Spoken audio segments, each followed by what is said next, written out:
Good morning. I'm not sure who will all join us this morning. We are doing our morning session here. I will do my best to keep the chats open. I've also got some things going on though, where I'm going to be sharing with you today because you guys, we have a ton to cover. We are going to dig in and we are talking sales today. Sales is that 10th step in the 10-step working writer model, and sales is what really we are supposed to be excited about. And as creatives, I get it. It's like sales, it can be intimidating. You're like, no, I did the creative thing. I wrote the story. It's awesome. I'm done. That's all I need to have. But I make sure that I'll keep my participant thing open here in case anybody decides they're joining on the Zoom. So sales though is what is going to put the book in the hands of our fans. Even if everybody in your life is reading your book, and by the way, they're not, even some of the people who are truly your fans and truly love your stories, we are busy people who have busy lives, and you will be, as you're working in this industry, you will be creating so much. They can't keep up with everything that you're creating. They're not all going to have time to read what you wrote. You might have a couple of people in your family and in friendship communities who are there for it, but then you're going to have others who might go an entire career without reading one of your books. And that's okay because they have their lives. You aren't with them in their everyday business as well. I had a good friend who used to say, how's it go? Some will, some won't. So what? Someone's waiting. And that's because you never know who that audience is. And there's going to be somebody out there. And your biggest fans are probably not even going to come from your closest community. You're going to end up at a show sometime or at a book signing, and somebody's going to come up and they're going to shake your hand. They're going to say, oh my gosh, I love this chapter. Oh my gosh, I couldn't stop reading. And it's just the best feeling ever. That feeling does not happen if we don't work the sales piece. So today, and now, by the way, I'm going to be pulling up some slides I'll be sharing with you. And let's open this window down here separate. Oh my gosh, you guys, too many windows, so that I'm going to try to keep my Facebook comments open if you guys have questions as we dig into a slideshow I have for you on sales and on the guys, too many windows, so that I'm going to try to keep. Love that. So as we dig in on sales here, so let me do our share screen. Don't you guys love it when you get to hear my voice twice? I know I do. It's just fabulous. Okay, so let's go to this here. Let me pull this back over here. We don't want that one. We want this. And we're going to go to this slideshow here. All right. Yeah, I think it's going to take away. It did. Sorry. It took away my ability to see your comments on Facebook right now.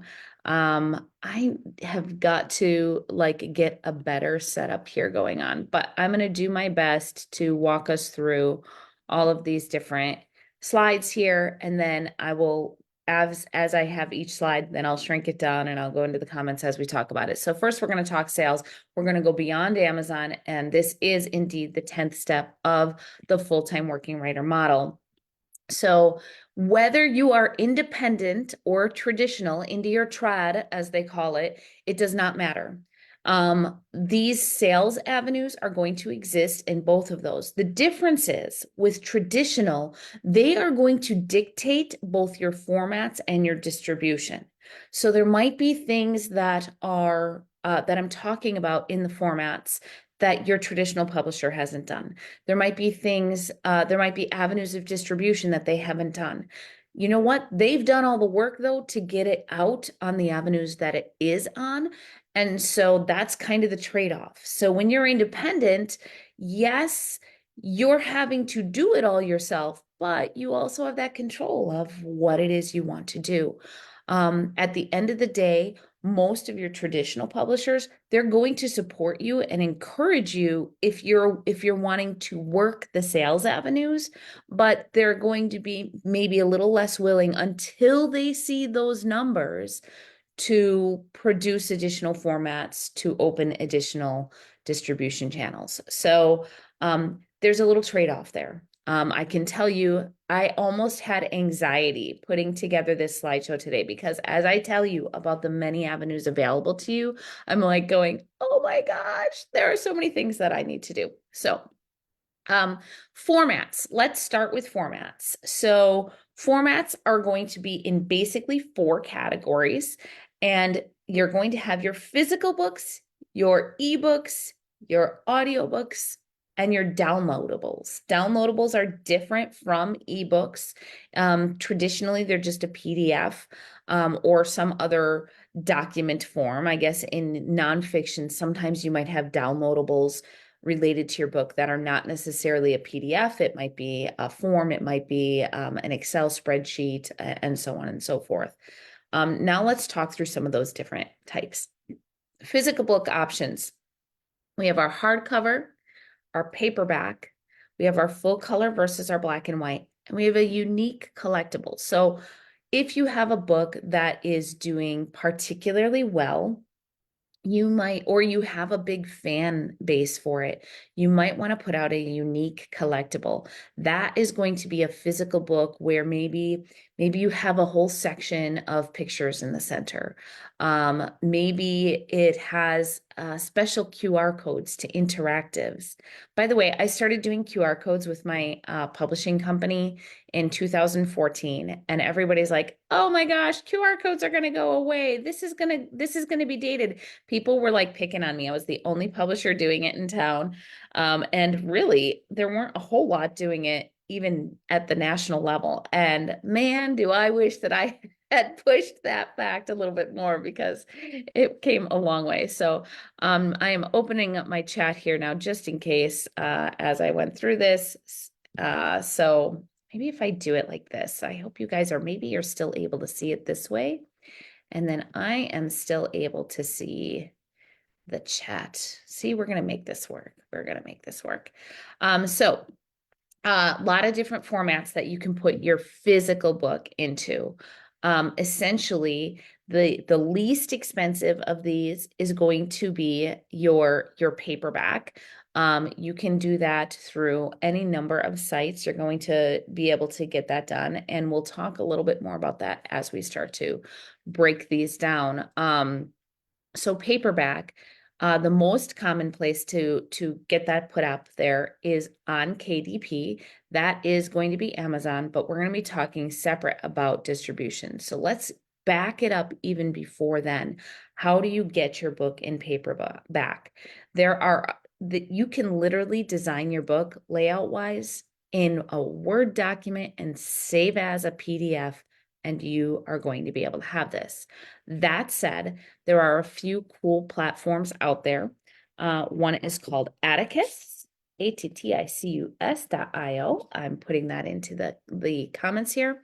Atticus basically allows you to put your book together, click on formatting, select one. It's really generic. If you have no idea how to lay out a book, you can actually oh, good point. Tiffany talks about that paperback takes up way less space in inventory bins. Yes.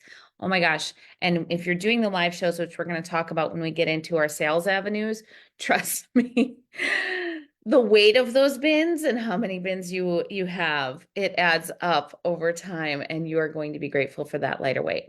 But yeah, you can go to atticus.io, you can go to Vellum, that's another one, or you can actually literally just lay it out in Word or Canva or in Adobe if you have the different Adobe products. So a lot of options out there for you. That layout is going to work for paperback, for hardcover, for your unique collectible, and your full color versus your black and white. a lot of different ways to do that. So let's move on. So let's go into I gotta see down here now. I gotta click them. Okay, ebooks. Ebooks actually come in several formats as well. You don't think so. You're like, oh, okay, it's ebook. It can be read in several places. It can be read on a reader. It can be read on a phone. It can be read on a computer, but actually it comes in multiple formats as well. Your ebooks come into your traditional ebook, which is again, it's all those books, but it's just, they can download it, they can read it on their Kindle reader, and so on and so forth. But then there's also Kindle Unlimited. This is an Amazon product. When you are on Kindle Unlimited, that means that your book is available as an ebook exclusively to people on buying the ebook on Amazon, and you are not paid for them to download the whole book. You're paid by how many page reads you get. The cool thing about this is that you're getting a little bit of money, even if somebody doesn't finish your book. And if you have somebody who's a super fan, you're getting more money because they read it and they go back and they read a section again. So you're getting additional page reads. Also, Amazon has subscriptions to Kindle Unlimited. So you could have tons of people download your book. They're not paying extra for it. It's just part of the Kindle Unlimited. Those are the pros. The cons. Kindle Unlimited page reads, the most recent payment for this was 0.004 cents per page. So you are making approximately a little better than 2/3, than 1/3 of a penny for each page that is read. So people who use Kindle Unlimited as a model, they are looking for millions of page reads in order to be making that a regular part of their income.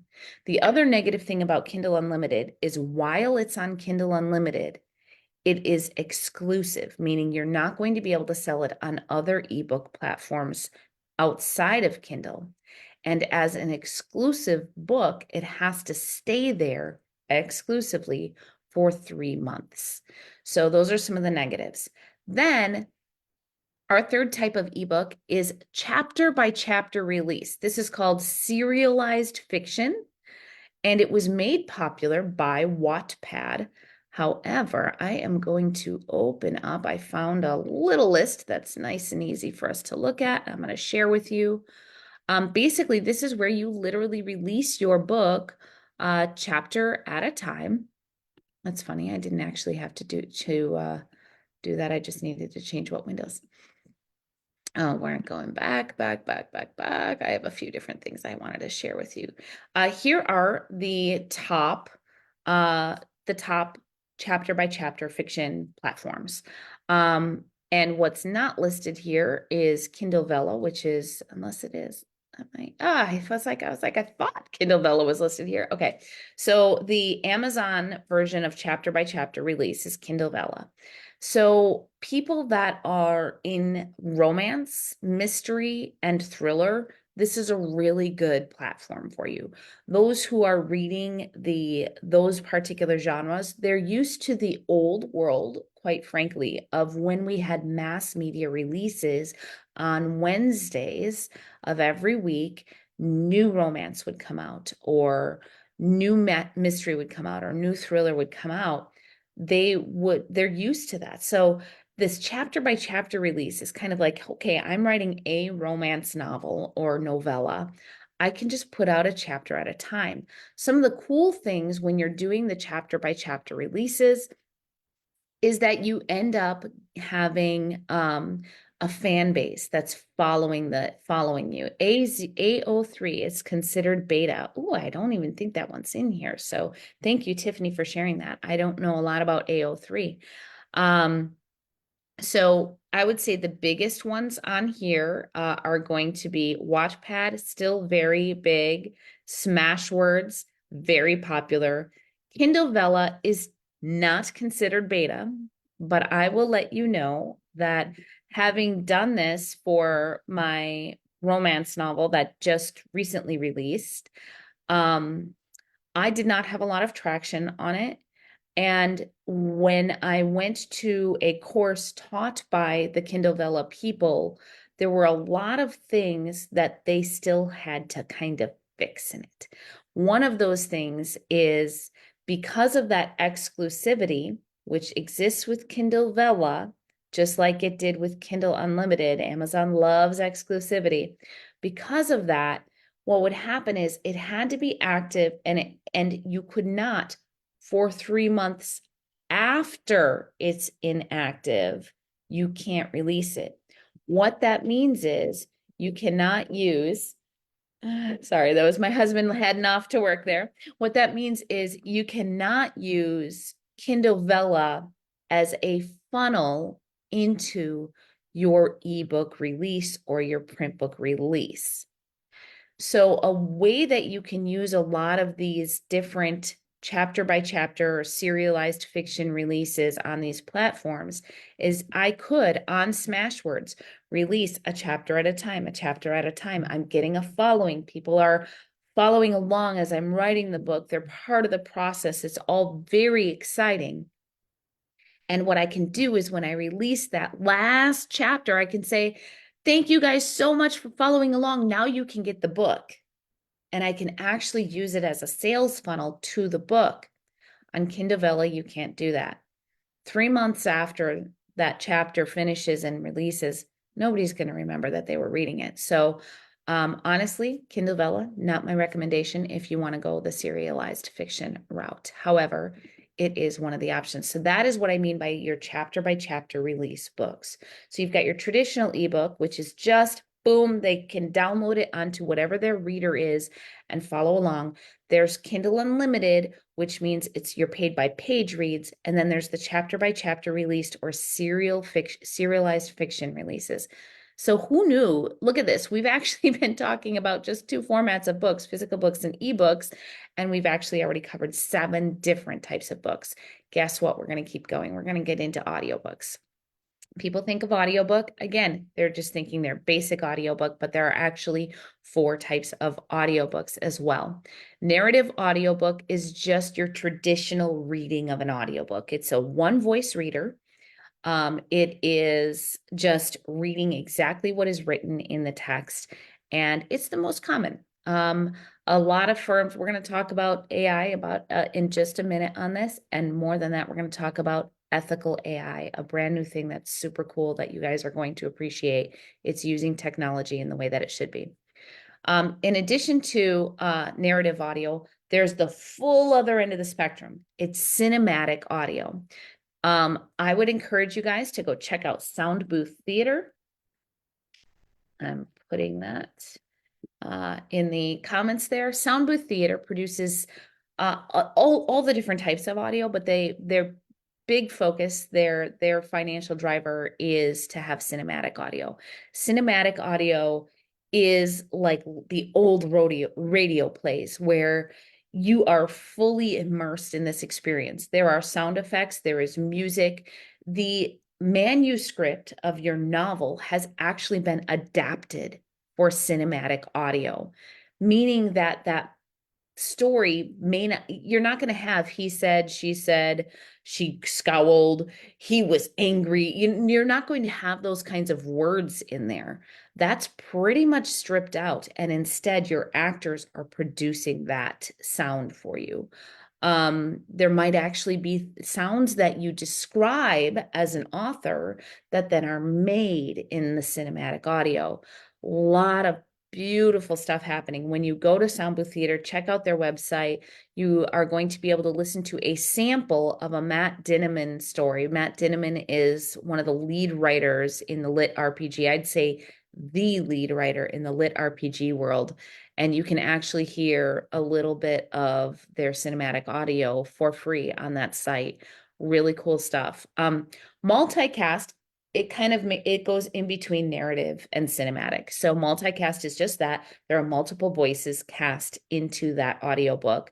So you might have a narrative voice, and then you might have a couple of people doing different characters. Sometimes you'll have maybe up to 4 actors is like an ideal multicast. two males, two females who can do different voices. And maybe amongst them, one of them is the narrator. So that's multicast. And a new one is visual audiobooks, which is where there's actual visual storytelling that's taking place. You might share visuals from the book. Obviously, the platforms for this are primarily like YouTube, also Twitch and Vimeo. But that visual audiobook, I'll be interested in seeing where that goes. I have to be honest, it's been talked about as the new thing for about 2 or 3 years, and I haven't seen it gain traction. So it's possible that this might be something that that doesn't particularly take off. So these are our three major types of audio of formats for your book. And then there's a fourth format that I have really been capitalizing in the last couple of years called downloadables. It's just like it sounds. It's a downloadable. Instead of going through and creating ebooks with your files, you literally just have the PDF. In some cases, like I said, if you have a nonfiction book, you might have other formats besides PDFs. The thing is with readers today, with iPhones, with people who have the tablets that you can actually write on, like notepads, notables, people that have those, they can actually interact with, make notes on, to do bookmarks on, highlight on, circle and whatnot in a PDF just as easily as you can use those features on an ebook reader. So there are really two ways to do your downloadables. You can do them as a funnel where you can do that paid or for free. Like, hey, get this chapter, and it's a funnel that's free to then hopefully lead people to get the real book. Or it can be paid, like, hey, for just this much, you're getting this thing, but still from that product, you're going to funnel them towards something else. Sorry, I know our brightness in our room here, I got to get a shade for that back window. That'll probably help us out. And the other one is just to do a paid product. Now, I'm not going to, let me do a stop share for just a second so I don't show you something that I shouldn't show you. I'm going to show you the store that I use for my downloadables. And then I'm going to like recommend this to you basically. So all-time total revenue is unfolding here. Here we go. So let me go back to sharing.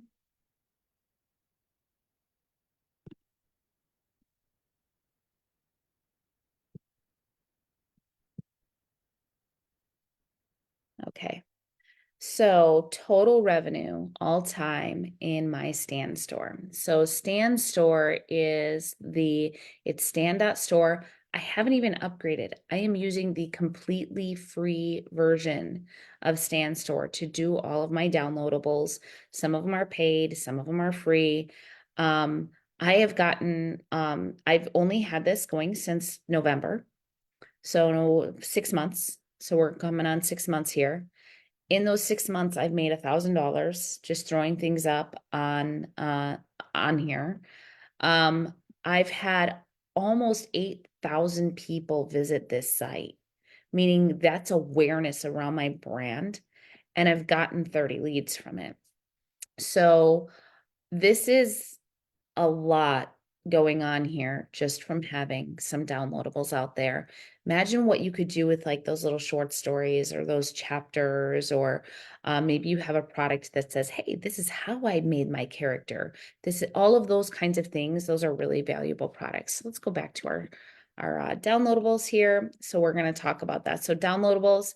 Now we're going to talk avenues of sales. So avenues of sales are now, how do I take all of those products that I have and move them to people? And there are basically 4 ways that you can do it. One is going to be direct. This is going to be through your own website and through online stores, such as that Stan store, We are going to directly take all the money or a cut of that money. Most often the sites are taking a small percentage, and it's usually deposited directly to you. Two, you can go wide. Okay, guys, this is a hard one. So I gotta give you the hard truth. I'm gonna make this large just so that we can really focus on this for a second, because I want you to know there are people who want to cut Amazon out, and I respect that. You can do that. You can take your book off of Amazon, absolutely. But just know that 53% of all physical book sales happen through Amazon. 64% of all audiobook sales happen on Amazon. And 80% of all ebook sales happen on Amazon. Now that's okay. There are like a lot of other avenues that we're going to be talking about here. But if you want to cut out Amazon, know that you are working to reach 47%, 36%, and 20%. So only if you want to do your ebook, if you have an ebook, you are working hard to find those 20%. It's a lot more likely. It means only 2 out of every 10 readers online, only 2 out of every 10 readers are going to find you. There's a lot more likelihood of those other 8 readers finding you than those 2. It's just a numbers game. Now, there are ways that you can use Amazon that you're not exclusive. You can use Amazon but not do Kindle Vella, which has exclusivity. You can use Amazon and do Kindle but not do Kindle Unlimited. You can use Amazon for Audible, which is ACX. ACX is Audible for those who don't know. And do it non-exclusively, meaning you're going to make a lower percentage of money on those Audible books from Amazon, but you're not going to cut out 64% of the market. And that way, so find the ways to, my suggestion to people who don't want to do Amazon is basically A, do Amazon, but B, I understand where you're coming from. I understand it's the big guy. You might not, you can't control the communication. It's sometimes garbage. It's hard to talk to a person. I get it. Go with them because they're the big ugly guy in the room, but don't go with them exclusively so that you can take advantage of these other sales avenues. And when those other sales avenues have trumped what you're making in your non-exclusive sales on Amazon, then you can think about cutting out Amazon. So going wide basically means going Amazon. In person, 4 ways to do in person: your live events, your book signings, your programs, and your courses. We'll talk a little bit more about those. And then retail/wholesale, that means getting on the shelves. So let me talk a little bit more about a couple of these things here. So first of all, there are a couple of really cool things that you can go through that you don't have to do the work to get on those avenues. One of them is Authors Republic. So Authors Republic, authorsrepublic.com. This is my recommendation for once you have an audiobook produced. And essentially, Authors Republic is going to distribute it for you to all of the channels: Amazon, Apple, Spotify, Google. Note of caution on audiobooks: we are waiting this month for some updated terms of services. Findaway Voices, which technically no longer exists. But they are listed. If you go on a lot of different sites, you'll still find them listed as a distribution channel for your audiobooks. Findaway Voices was just bought by Spotify. And I would say if you have anybody that's distributing to Findaway Voices, pause, wait for these new terms to come out, because Spotify tried to sneak one out on us and essentially made it so that they owned everything that got put onto their Spotify, including all translations, anything else that they wanted to produce for it. They became an exclusive provider. You were giving up your IP. So if they could own a translation, if they could own a transcription, well, guess what? That transcription of that audiobook is actually just a book, and boom, they can now sell that book all over the place. So just a word of caution. Basically, the independent author world screamed at them and said, I don't think so. And they very quickly backtracked and said, oh, there was some confusion and we're working on getting this reworded. Trust me, there wasn't confusion. The only confusion was that they actually got busted and they were hoping that it would slip by. But we have a very active independent author world that is always looking out for us. So once this Find Away Voices thing gets figured out, I would suggest Authors Republic because they are wonderful at getting it across all of those channels for you. Next thing I want to quick talk about is Murph.ai, because we're talking audiobooks. Of all of these different formats that we've talked about, audiobooks are the most prohibitive because of the cost and time requirement that is related to creating an audiobook. And if you're lucky, you are going to be able to find, and I shouldn't say lucky, that's not the right word, and I apologize. None of you guys are making it by luck. If you are working hard and you manage to get aligned with an audiobook producer who is traditional and they're going to put that money up front for you, congratulations, that's awesome. I have one that I'm working with. You're going to see that coming in the next few months. I know that one of our fellow mastermind members, Tony, works with a very different one than what I work with. Both of them are really good companies. And if you want to reach out and ask questions of either of us on the details of what some of that looks like, we're happy to share. That said, AI is expensive. Audible recently released something called an AI audio. AI in our world, here's the thing, like a lot of the world outside of the creative industry is like, oh my gosh, AI does this and AI does that, and boom, boom, boom, and they're super excited. In the author industry, in the artistic industry, it is not okay. It's not okay. It's there we want human actors, we want human writers, we want human artists. And you're working alongside human actors, human writers, human artists, and you're going to blackball yourself if you're using AI. Murph AI is ethical AI. One of what I mean by that is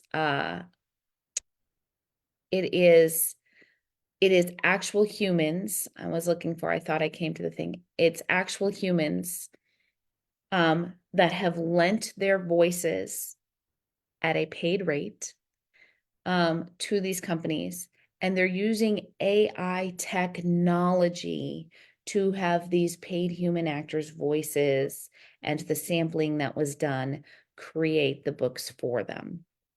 This is as it was explained to me. I actually reached out to one of their people. And so I'm really hoping that I'm giving you all the right stuff. They really do ethical AI. So you're going to have human actors that are paid. You're going to have they make commissions, they make payment. I don't know exactly what their pay scale, but I do know it was paid human actors to create this audio. And the ethical piece is that they're still using humans, but then they're taking that technology to help create the book.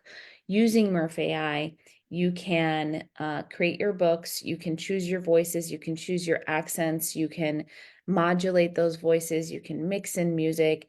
But what you have is you have perfect audio every time.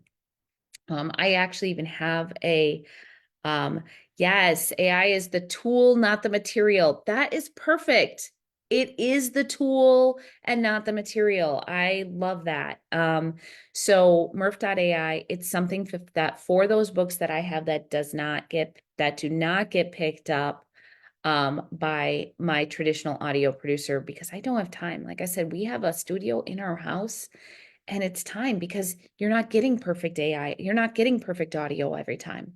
No, it's good. Sometimes some of the readings, you take multiple readings, you got to piece them together. Production, it's like they say it's approximately an hour of production for 10 minutes of audio.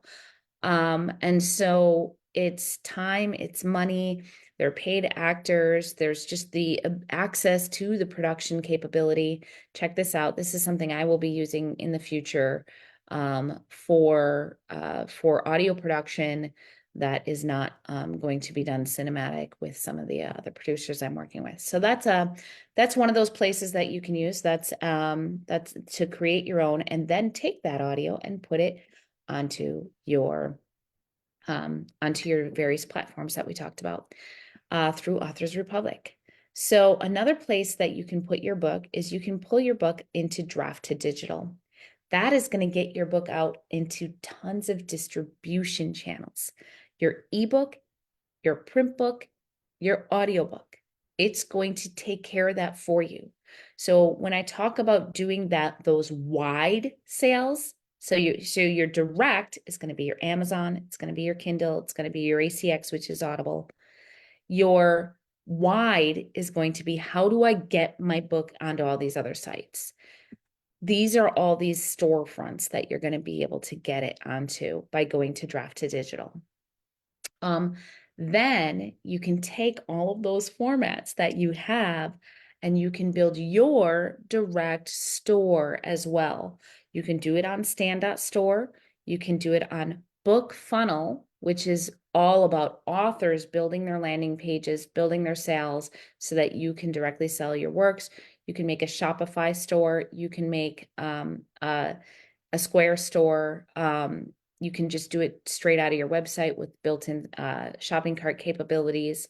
So many different avenues that you have to be able to get your book across. So now we've talked wide, we've talked direct. So one of the things that we're going to talk about next is going back to our original sales models here is the in-person. So I want to try to get through let me open this over here and then I will share it with you.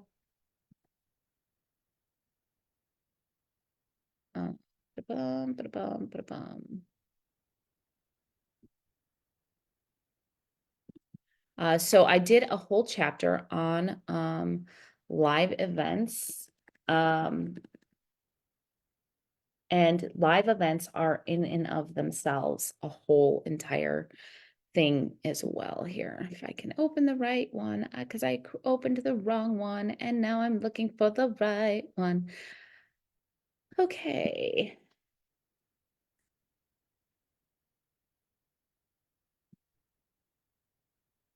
So live events, let me just get into the short version, is that they are going to have a massive number of different things that you can do with live events. People are thinking about conventions. They might be thinking about schools. They might be thinking about doing, here we go, independent, not alone free chapter. They might be thinking about where you can do them. There are all sorts of different places. There are all sorts of different audiences. There are all sorts of different ways of reaching those. So I'm going to stop sharing that for a second. I'm going to share this chapter out with you guys and let you know that later this year, the leader in the live event industry, my friend Ben, is actually going to be able to speak with us. He's going to give us a lot more info on live events, but I'm going to talk to you for a little bit to break it down into some of the different aspects of live events. So first of all, why do you want to do live events? One, if you're doing live events, what you're calling it on your website is your author tour. An author tour makes you sound like you're really doing this professionally, which guess what? You are. You are doing this professionally. You are a professional author. And when you go out around the world, you are on a tour. So you're not lying. You're not puffing. This is the truth. You are a professional live working author. And so When you're doing that, you're going to be able to post it. You're going to bring some legitimacy to you as a professional author. Second, ideal setting for social media posts. So I do something before shows. I don't do it before every show. I try to do it before as many as possible, called my pre-show sprint. And I grab 2 or 3 of my books, anything that's important to me, and I run around the event hall that I'm in, and I say, hey, I've got my phone, I've got my books. I said, I will take a picture of you with one of my books if you take a picture of me with one of your books, and we can share each other's and tag each other's. Boom.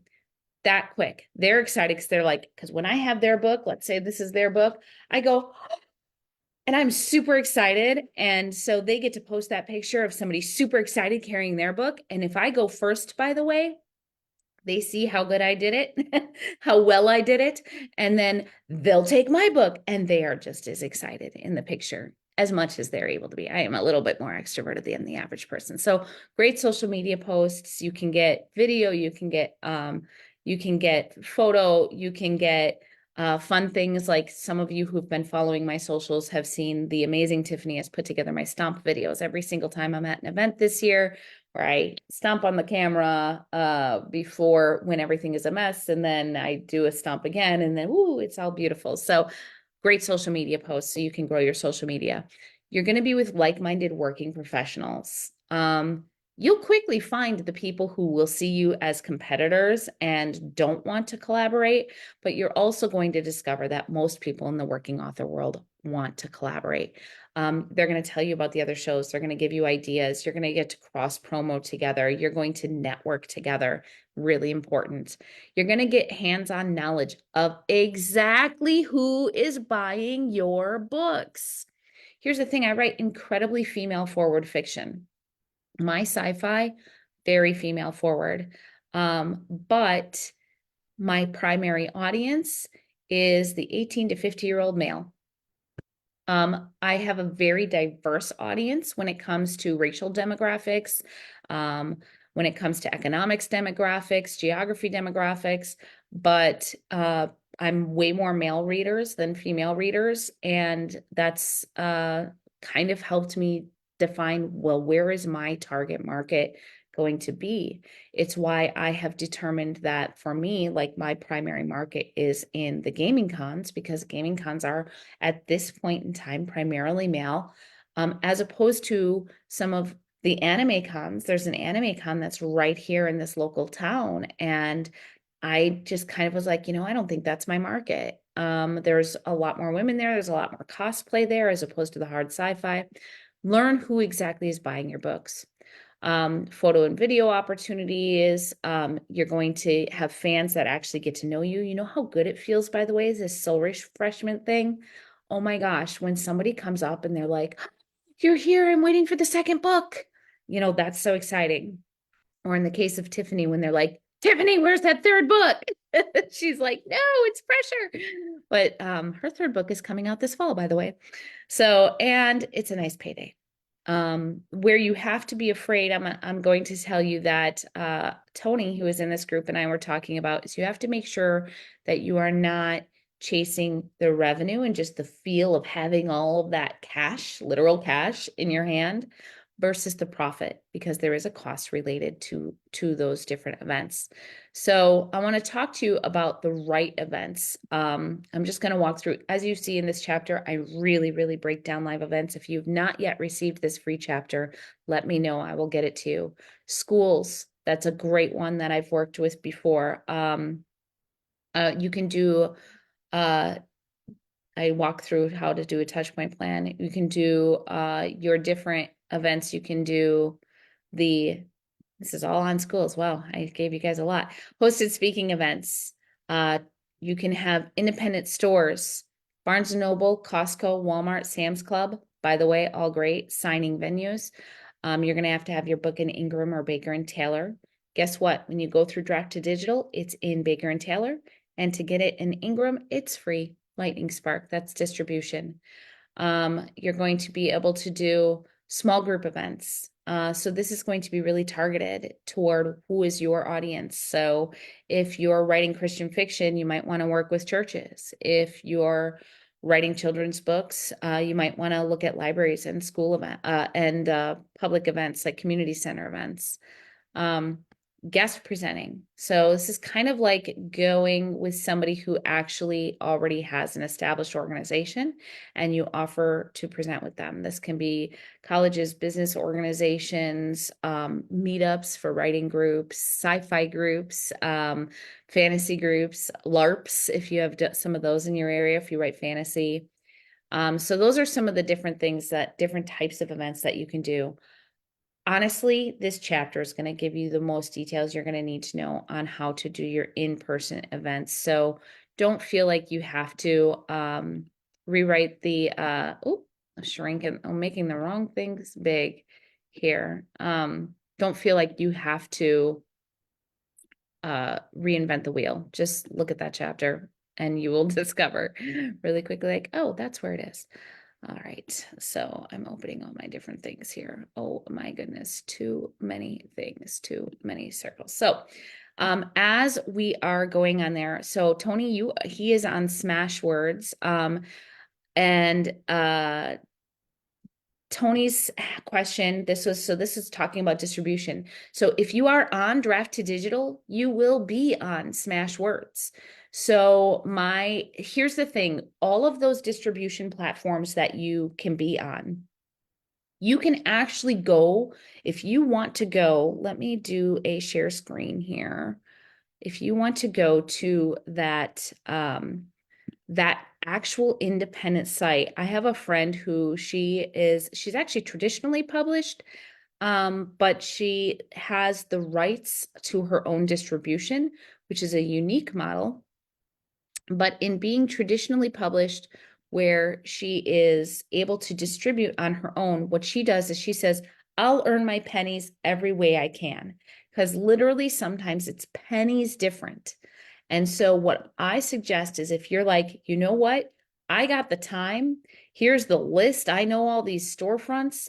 You can actually go to each one of these individual sites and individually, uniquely upload your book to those sites. There are others as well.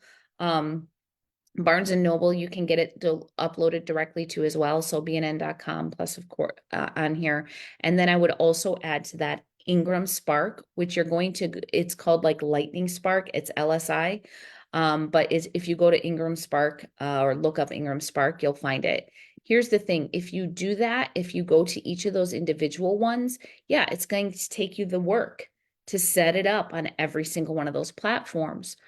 You'll make a little bit more direct money from each of those platforms if you take the time to set it up on each of those. So quick aside on that note, Tiffany, who you guys met last week in our amazing marketing session, who is running the incredible book launch system. I cannot wait to use it for Galilean expeditions later this year. She and I are like, okay, all of these awesome things that we do for our clients and never do for ourselves. Yeah, we need to do these for ourselves. One of those is setting up our stores. Once you get your book through this Draft to Digital, you get your book funnel set up, you get whatever store platform you want set up, you can actually drive traffic to it. And so she and I will be taking a full day sometime here in the next few weeks. We're going to get it on the calendar. We are going to be setting up our whole entire stores. We're going to do it all. And here's the thing about this. It is a domino effect. Like setting this up, it's like, okay, first I have to make sure that I'm putting my books into these proper formats. Second, I have to get all of these different accounts set up. Third, I have to pull all of these books into these accounts. Fourth, I have to now make them look pretty. Fifth, I now have to link all of this stuff all over the place. It's like everything you do as an author can be an overwhelming domino effect. And that happens with setting up your online store, with setting up your direct store. But when she and I do this, we are going to be recording it. And then we're going to be piecing it together for you guys all to enjoy so that you can see what it's like. If you are interested in getting that when we have finished putting that together, we can arrange for you guys to get that. That is actually going to be something that's a paid product from her and I, because who doesn't want a step-by-step walkthrough on every little thing that they're doing? And since we're doing it anyway, we're like, hey, let's create this product. Remember, I'm always teaching you guys, what is that monetizable thing that you do? And the thing with Tiffany and I, both of us, yay, Tony, we will make sure that you're on the list. Both Tiffany and I are people who work with other clients. I work with coaching clients and publishing clients. Tiffany works with launch clients and social media clients. And so we are doing this stuff for so many people. And just like many of you guys, we haven't done it for ourselves. And so we are excited. We are overdue at getting our own store set up. And so even though we've been doing it for others, we're going to do it for ourselves. We're going to record it and we're going to make sure that you all know how to do it as well. So that is a little piece on that. A little bit of confession. Retail and wholesale. So first of all, just like I said, you really should be on Amazon at least until your direct sales have trumped Amazon. The other thing is there is an Amazon-owned distributor, of course. It's Ingram Spark. If you go into Ingram Spark, you can set your book up completely for free. The only thing they charge you for is if you set your book up on Ingram Spark and then you want to go in and make all sorts of changes, you have to pay $25 to do change fees. Every once in a while, they run a promotion where that is not the case. But once you're following them, you'll get their emails and they'll tell you, hey, this month you can get free corrections or whatever it is. You're going to want to set your book up on Ingram Spark. Why? Because it allows what they call returnable distribution. So this is kind of an old thing from back in the publishing day. Essentially, most retailers, let's just go with Barnes and Noble. Most retailers, they want what you call returnable distribution. It means that they go to this massive distribution warehouse and let's say they order some of Tony's books, some of Tiffany's books, some of my books, some of Ivy's books, some of Tim's books, Terry's books, Doug's books. They've got all of our books, right? Kim's books. So we've got all of these different books. And then let's say they get them all in and they're like, oh, wow, Tiffany sold really well. Ivy sold really well. You know what, Jerry, she didn't sell as well in this market. This isn't the right book for us. We need to return these 5 books. They can actually take those 5 books, send them back to the distributor. The distributor gives them credit so that they can then say, oh, okay, we're going to use that credit to buy more of Ivy's book because hers sold really well in our store. That is returnable distribution. Now, even when independent authors first started getting distribution, what they didn't have is returnable distribution. They didn't have stores that could get credit for their books when they turned them in. Ingram will do that for you. So what that means is that you have now opened yourself up to be available to retailers and wholesalers. I can tell Costco, Sam's Club, BJ's. By the way, Costco and Sam's Club, bigger booksellers in dollar amount than Barnes and Noble. But they can tell Walmart, they can tell Target, they can tell B&N because it's still a thing. They can tell all of these independent bookstores that they are available. You're in their catalog, you're returnable. They get a massive discount. They get, I believe it's a 55% discount. And if they do return the books, usually it costs less for us as authors. This is going to break your heart, but to tell Amazon, to tell Ingram that they can destroy those books that are returned.